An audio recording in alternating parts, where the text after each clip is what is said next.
If your homeschool year is winding down and you're starting to feel that shift into summer, but you don't just want to stop and call it quits, I'm going to give you some simple but yet very fun ways that you can shift into summer and wind your homeschool year down that are not only easy, but fun for your kids. One thing I have learned as a homeschool mom and as a teacher of 13 years is that the way that we end a school year really sticks with kids. It's just moments that they remember. So instead of just closing the books, here are some simple ways that we can create memories, celebrate growth, and even just make your homeschool year feel special.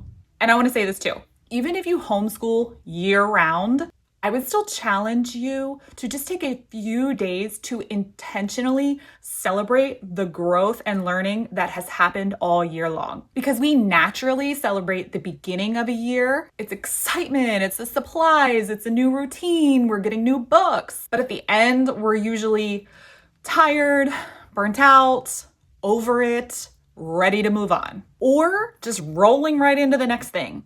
And our kids have actually put in a lot of work. And it feels good for them and for you to celebrate that, reflect on it, and feel like you accomplished something. Not just move on like it didn't matter. First, this might be my favorite one, a homeschool movie night. But I don't mean a traditional pick whatever Disney Plus movie. I mean, go back through your phone, scroll through, look back through those thousands of photos that you've probably taken or the videos, those little moments that you've captured, make a montage. Use something like iMovie or just like a app on your phone. Put all of those videos, photos, and little moments together. Make some popcorn, grab some snacks, and sit down as a family and watch it together.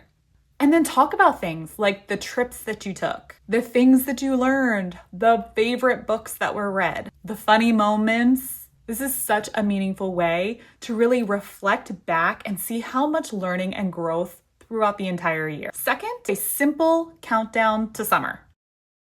When I taught kindergarten, we used to do a 26-day alphabet countdown. So the last 26 days of school, there was a letter for each day, and we used to have a theme for each of the days. So we would say A day was for animal. We might learn about animals. They might be able to bring like a stuffed animal to school. B day might be for bubbles, and we would just go outside and blow bubbles. This was some of the kids' favorite days of the year.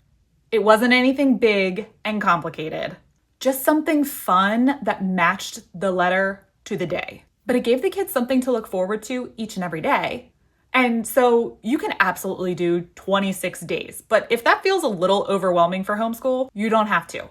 Just do like 5 meaningful days or 3 meaningful days. You could do something like picnic at the park, water play day, ice cream outing, pajama day, game day. The goal isn't about making it all elaborate. It's just to bring some fun and intentionality and help them look forward to something on those final days. Third, do a homeschool yes day. Within reason, of course. Let your kids help you choose what you do, where you go, and what you eat. You can even give them a few options to pick from. This is going to help it make it feel like a real celebration, but yet still give them ownership of how they want to celebrate the day. 4, create a homeschool memory book. It does not need to be complicated. Just print a few photos, glue them in a notebook, write some things that you remember throughout the year, or even have your child narrate if they are not writing, and maybe even decorate the outside.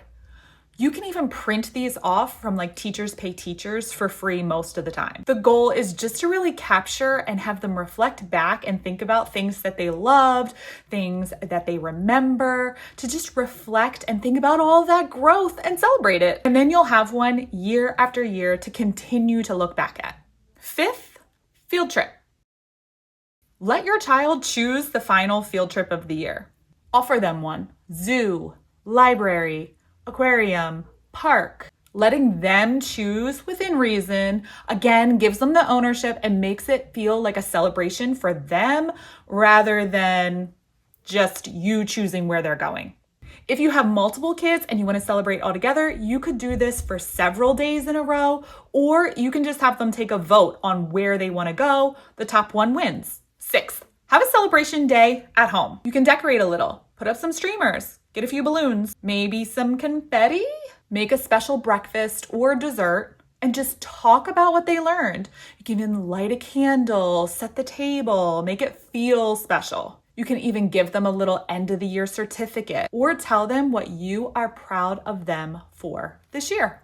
It doesn't have to be big, just intentional. 7, let them share their work. Make it like a gallery, have them put out their projects or their workbooks or the things that they still have from this year. And they can call a grandparent, show a sibling, walk someone through their favorite work. Kids love to feel seen, feel heard, and it makes them feel proud to show off their work.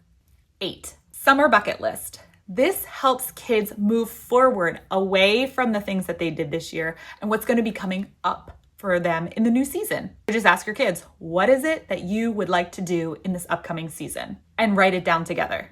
And here's the thing that I would really like to encourage you to do as a parent. Start by adding the things you're already going to be doing. If you know that you have a trip planned, write it on the list.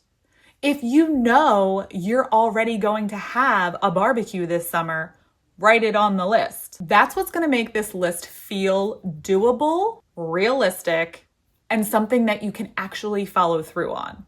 So here's your reminder. Don't just write down like outlandish things. If your child has some like, let's go to Disney World, and that's just not in the cards, don't put it on the list. Just say that's really not in our upcoming season. Let's maybe think about if we can visit a playground. You don't want it to feel complicated or overwhelming. Just simple moments that you can celebrate or look forward to as a family.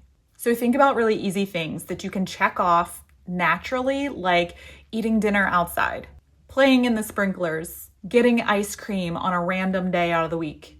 They feel fun, but still really attainable. That way, throughout the summer, you're actually checking the boxes and creating the memories. At the end of the day, our kids are never going to know or remember that we never finished all the lessons or checked every box, but they are going to remember how it felt, how we celebrated, how we reflected, and the memories that we created around the growth that they made. So however you choose to end your homeschool year, just make it intentional. If you try any of these, I would love to know which one.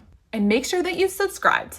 I'm sharing more simple homeschool ideas just like this one to help you feel more confident and intentional in your homeschool. I'll see you in the next one.